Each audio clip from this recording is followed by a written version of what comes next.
To understand why the U.S. Navy needs exactly 11 aircraft carriers, you have to look at how the system operates. The number 11 is not arbitrary, nor is it simply a budgetary decision. In fact, it's the result of a brutal mathematical equation tied to how the fleet of aircraft carriers functions and operates. Aircraft carriers are not just massive ships. They are ecosystems that need to run flawlessly. A single carrier does not just launch aircraft, but it also ensures a continuous, coordinated effort with thousands of personnel operating 24/7 with no downtime. For a carrier to be effective, there must always be a certain number in operational rotation, which is not something you can easily replace. When we talk about 11 aircraft carriers, in reality, only about 3 are actively deployed at any given time. Another 3 are in training, preparing for deployment, while 4 others are in maintenance. This ensures that the U.S. always has at least 3 aircraft carriers ready for combat in key strategic areas. Without this number, the whole system starts to fall apart. If the number of carriers were reduced to 10, there would be serious operational risks, affecting everything from personnel readiness to the overall strategic reach of the U.S. military.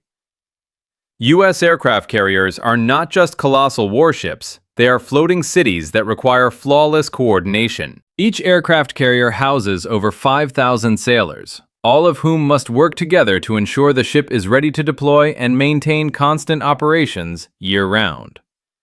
Each day, a carrier serves over 17,000 meals to its crew, manages waste disposal for thousands, and maintains constant air operations, ensuring fighter jets are ready for deployment at a moment's notice. But this constant operation isn't just about flying aircraft. It's about keeping everything on track in one of the most extreme environments possible. A carrier isn't just a vessel. It's a complex system that operates as a self-sustaining ecosystem. It requires continuous maintenance, upgrades, and repairs to remain operational. An aircraft carrier can operate for up to 20 years without refueling its nuclear reactors.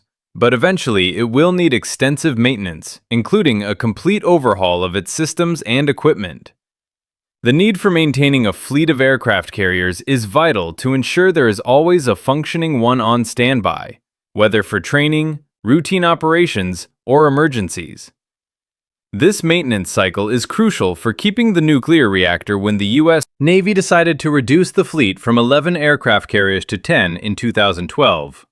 It set off a chain reaction that led to what we call a death spiral. Suddenly, the carriers that were already deployed couldn't return on schedule because there was no ship ready to replace them.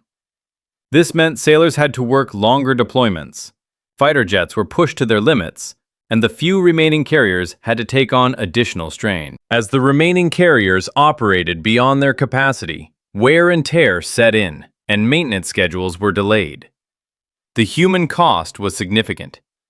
Crew members, living in cramped conditions on ships with little room to themselves, were stretched thin. Marriages were tested as sailors faced longer deployments away from their families, and divorce rates spiked. Even highly trained officers began to leave the Navy for more stable careers. The strain didn't just affect the people, it also affected the ships themselves. The operational pressures led to more mechanical failures. Catapults malfunctioned, electrical systems shorted out, and the ships themselves became more prone to breakdowns. When these carriers finally returned home after extended deployments, the required repairs often took longer than anticipated. Maintaining an aircraft carrier is a complex and costly endeavor. One of the most intricate processes is called refueling and complex overhaul, RCO.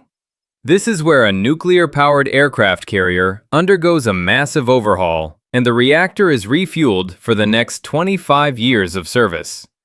The process involves cutting open the carrier's massive steel hull, essentially performing open-heart surgery on a skyscraper. They don't just clean the ship, they completely disassemble key systems, replacing radars, upgrading computers, rewiring electrical systems, and resurfacing the flight deck. This procedure takes several years to complete. The refueling and overhaul process takes 3 to 4 years, during which the ship is completely out of commission. A carrier that costs $13 billion sits idle as a stationary asset. This is not a quick or easy process, as it requires a highly specialized workforce. Mistakes during this procedure can have disastrous consequences, including nuclear accidents. With this level of complexity, carriers are down for years at a time for this overhaul. And there's only one place in the U.S. capable of doing this work: Newport News Shipbuilding in Virginia. Due to its specialization, the process can't be rushed, and the Navy's capacity to repair or refuel its carriers is limited by this single facility. Another critical factor limiting the U.S. Navy's fleet of aircraft carriers is the capacity of the industrial system. During the Cold War, the U.S. had multiple shipyards capable of building these giant ships, but today, there's only one shipyard capable of constructing nuclear-powered aircraft carriers: Huntington Ingalls Industries in Newport News, Virginia. Building a new aircraft carrier is a monumental task. It takes nearly a decade to build just one. Even if the U.S. Congress approved funding for a 12th aircraft carrier today, it wouldn't be ready for operational duty until the late 2030s. By that time, some of the oldest carriers in the fleet would already need to be retired, making it even harder to grow the fleet. The cost is another significant constraint. A Ford-class aircraft carrier costs about $13 billion to build, but that's just the start. A carrier never operates alone.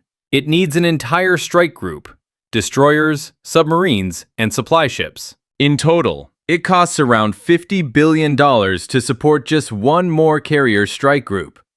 That's the GDP of a small country like Jordan or Tunisia, just to add one ship to the fleet. The reality is, with the current budget and industrial limits, the U.S. Navy can't afford to exceed 11 carriers. It's not just about the cost of the ships, it's about sustaining the entire system that supports them. The number 11 isn't arbitrary. It's not just a nice round number. It's a strategic calculation driven by the realities of military power and global stability.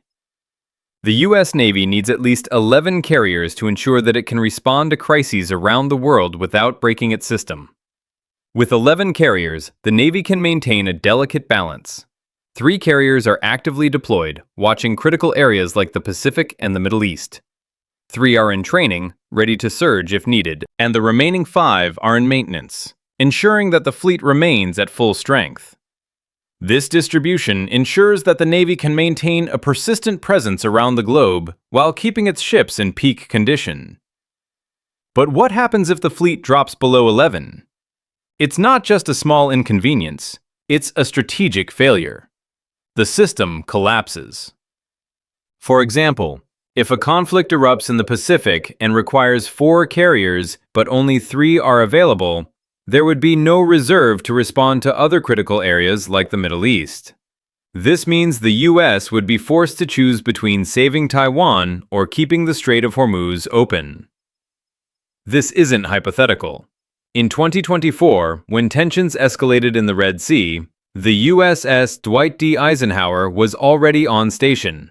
It wasn't called in from across the globe. It was there, ready to launch aircraft and protect international shipping lanes. That's what having 11 carriers ensures: readiness to respond wherever the world needs it. As we've seen, the number 11 is not just about having more ships. It's a vital number for maintaining U.S. military power and global stability. It represents the delicate balance between strategy, industrial capacity, and human endurance. While some might see an aircraft carrier as just a massive vessel, it's much more than that. It's a critical asset in a larger system designed to project power, protect global trade, and ensure national security. Each carrier plays a specific role, whether in active combat, training, or maintenance, and the entire fleet operates as an interconnected ecosystem. The reason why America needs exactly 11 aircraft carriers is because that is the minimum required to maintain the flexibility to respond to global threats without overstretching the system. Without that number, the Navy would not be able to maintain the global presence that is so vital to U.S. security. Next time you see an aircraft carrier in the news, Remember that it's not just a floating machine. It's a part of a much bigger, more complex system that plays a pivotal role in maintaining world order. The incredible human cost and logistical effort that go into keeping these carriers operational is something we must not take for granted. If this breakdown opened your eyes to the hidden math of military power, make sure to like and share the video. It helps us bring more stories about the complex systems that keep us safe. Until next time, stay proud.